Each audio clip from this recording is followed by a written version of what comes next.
I'm sitting there. I'm wondering about the vastness of all of it. Space, time, God, mortality, immortality. The likeliness that there is something else after you close your eyes for the last time.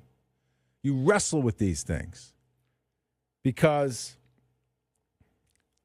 it seems very, well, not fairy tale-ish, that's not fair, but it seems nearly impossible to think that there is this magical wonder that happens after you die, this infinite amount of time that you spend on the other side.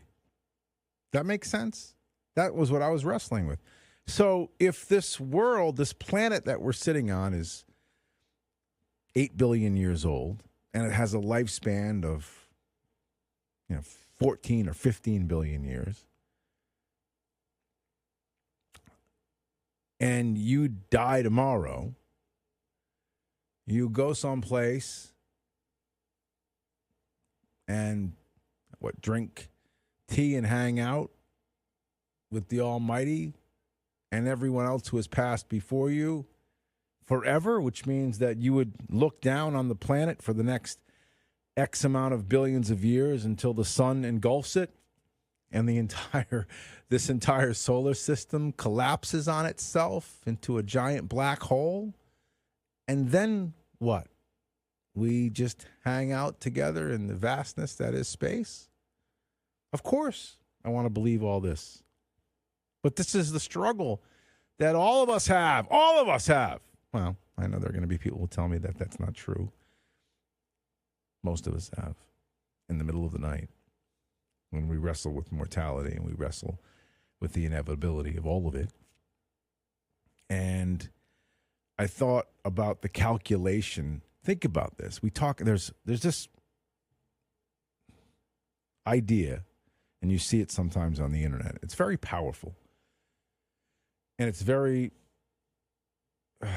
it's engaging, where extremely religious folks tell you that the idea of the prophecies that were fulfilled by Jesus Christ himself, the number of prophecies that he fulfilled, it's incalculable. Like no human being could do it. And it's very powerful to think about that. And it made me think about, the vastness and calculating the possibility of a God and life and all of that.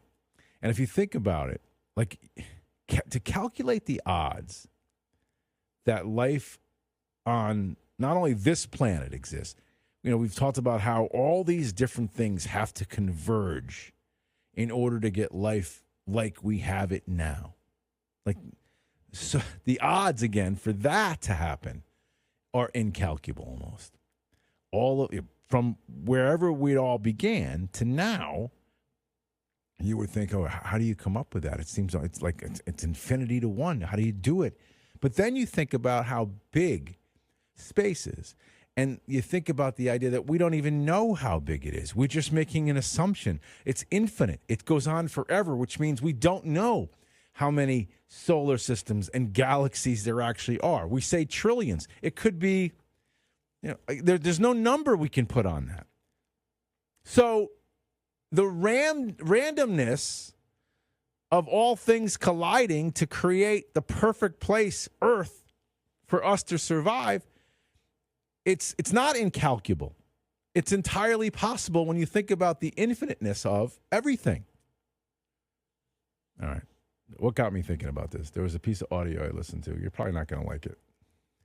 But it just is just a conversation to make us think. And I think we have a clear path in the 9 o'clock hour, and I'll play this audio again. Suppose what Oscar believed in as he died, in spite of your protestations, suppose it's all true, and you walk up to the pearly gates and you are confronted by God. What will Stephen Fry say to him, her, or it? I will basically, what's known as the Odyssey, I think. I'll say bone cancer in children? What's that about? How dare you? How dare you create a world in which there is such misery that is not our fault? It's not right. It's utterly, utterly evil. Why should I respect a capricious, mean-minded, stupid God who creates a world which is so full of injustice and pain? That's what I'd say.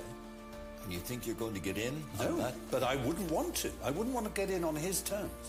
They're wrong. Because the God who created this universe, if it was created by God, is quite clearly a maniac. Utter maniac. Totally selfish.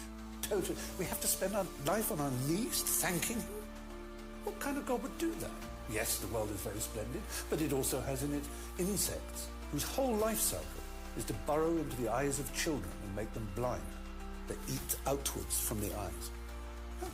Why? Why did you do that to us? You could easily have made a creation in which that didn't exist.